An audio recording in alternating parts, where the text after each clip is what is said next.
Okay, now we're going to go ahead and, first, why don't we do this? We're going to put some supports in here. Once I get the fondant on this, it'll be a little heavy, okay?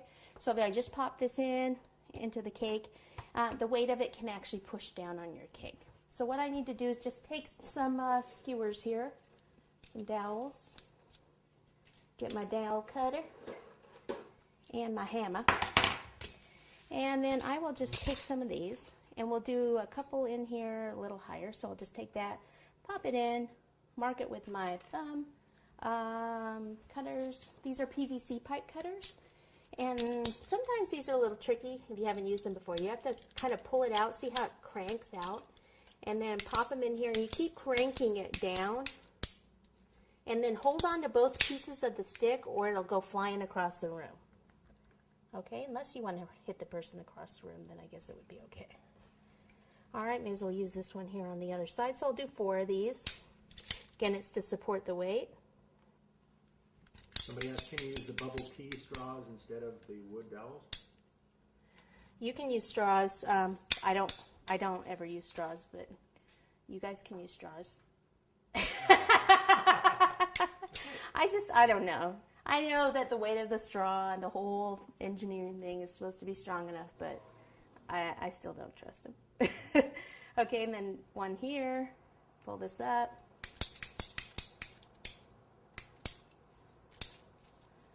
And then I just need one more. Once I put the hand on, we are going to take a skewer and go right through the center of it to hold it on. Sometimes I do 2 so it doesn't twist or turn on me, which you'll see that in a little while. I'll actually do that, and then I'll show you how to cover it. Okay, so we have those in there. Put these off to the side. And you're probably looking at my fondant going, you never leave your fondant sitting out like that. You're absolutely right.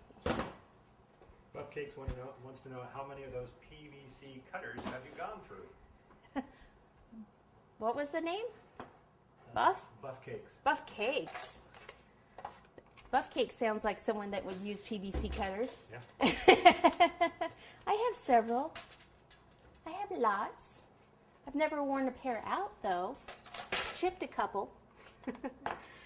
But other than that. Okay, let me pop this out of the way.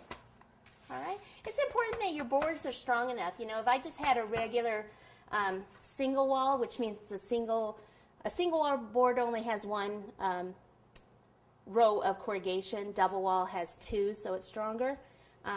These were single wall 16, so I had to put several together. It's important, you know, when something's going to be heavy to have enough boards taped together, because if it's just a small board, it can actually just kind of bend on you. Okay. Next question. No questions. All right, show's over. Thank you. No questions, no cake. No, I'm just kidding. We've got a handful of individual questions that a lot of them have nothing to do with what you're doing. Oh, should we just do a different project? Yeah. All right. We can do like 100 of these. You guys want to do 100 of these? Okay, what we're going to do is cover this, and I'm going to try to cover both sides in one piece of fondant because it's easier that way. But if I screw up, then I'll do it in 2 pieces. I have done it before, but not live. And you guys are making me nervous. This is just shortening. I'm going to take the shortening and I'm going to coat the front and the back.